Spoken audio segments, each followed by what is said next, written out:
আসসালামু আলাইকুম, কেমন আছেন সবাই? আমি তো হামনি আর চলে আসলাম আরও একটি সিম্পল কেক ডেকোরেশন নিয়ে। আর অনেক আপুরা আসলে জিজ্ঞেস করেন যে আপু ফ্রিল্যান্সিং কি? ফ্রিল্যান্সিং কিভাবে শিখবো? আর তুমি কেক আর ফ্রিল্যান্সিং এই দোনোটা কিভাবে কন্টিনিউ করতেছো? অনেক প্রশ্ন আসলে।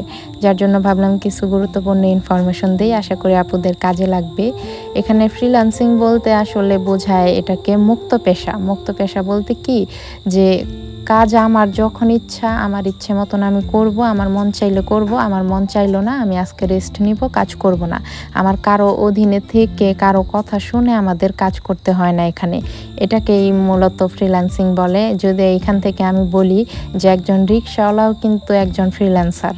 কারণ সে তার নিজের ইচ্ছা মতন কাজ করতেছে। তার মনে চাইলে সে আজকে রিক্সা চালাবে, তার মনে চাইলো না আজকে সে রেস্ট নিবে। তার কারো আন্ডারে কাজ করতে হইতেছে না বা তার কোনো বস নাই। এখানে আসলে এটাকেই বলা হয় যে ফ্রিল্যান্সিংকে মূলত মুক্ত পেশা বলা হয়, যেটা আমরা করতেছি।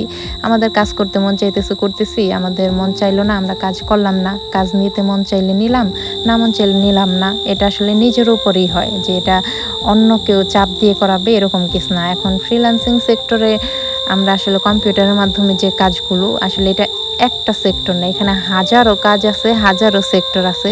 সরি, আমার আশেপাশ থেকে আসলে ঝিঝি পোকের ডাক আসতেছে।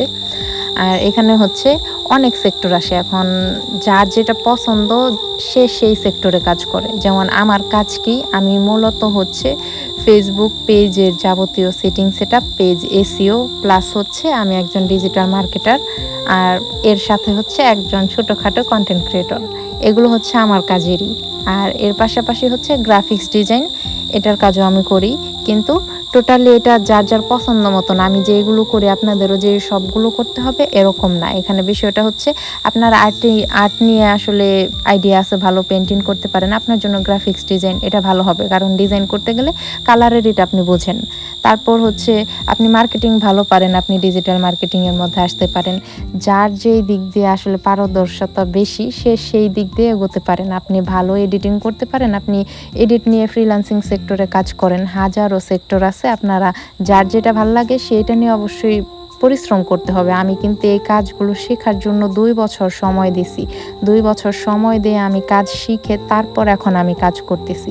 প্লাস কেকের কাজও করতেছি। এখানে কিন্তু সারাদিন কেক বানাই, সারা রাত আমি জেগে থেকে কম্পিউটারে বসে থেকে এই পেজের কাজগুলো করি।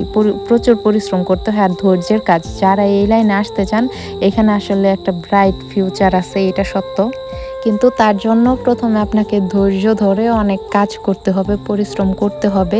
তারপরে আপনি আসলে ভালো কিছু করতে পারবেন। কারণ এখানে ধৈর্য না থাকলে আমি বলবো যে ফ্রিল্যান্সিং আপনার জন্য না, বা এই লাইনে আসবেন না। যদি আপনার প্রচুর ধৈর্য থাকে যে হ্যাঁ আমি কাজ শিখবো মন দিয়ে, আপনার প্রথমে কাজ শিখতে হবে। প্রথমেই যদি ইনকামের কথা চিন্তা করেন তাহলে কিন্তু হবে না।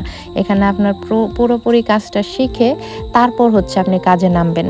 আমি কাজ শিখতেছি প্লাস আমি এখন ইনকাম করব, জিনিসটা এরকম হইলে আসলে সম্ভব হয় না। কারণ আমি কিন্তু 2টা বছর শুধু শিখছি, শেখার পেছনে দিছি। কত কত প্রতিষ্ঠানে যে আমি কোর্স করে করে কাজগুলো শিখছি, অনেক সেক্টরে অনেক রকমের কাজ আমি শিখছি, যেন আমার নিজের সব কাজ আমি নিজে করে নিতে পারি, আমার অন্য কারো কাছে যাইতে না হয়।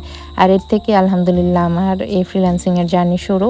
এর জন্যই বলবো যে সকল আপুরা বা স্টুডেন্টরা আসো ছোট, তোমরা অবশ্যই এই লাইনে যদি ইচ্ছে থাকে পরিশ্রম করো। এখানে অনেক ভালো কিছু আছে। ফ্রিল্যান্সিং করতে পারলে আর বিদেশে যেয়ে আসলে অন্যের কাজ করে কষ্ট করতে হবে না, ঘরে বসেই কাজ করতে পারবে।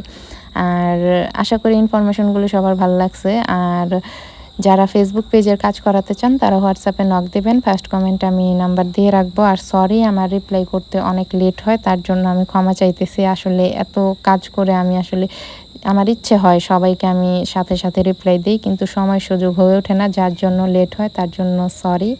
আর কেকটা কেমন হয়েছে অবশ্যই জানাবেন। আর যাদের পেজে আমি অলরেডি অ্যাডমিন আছি তাদেরকে বলবো যে আপুরে একটু ধৈর্য ধরো, টেনশনের কিছু নাই, আমি তো পেজের মধ্যে আছি।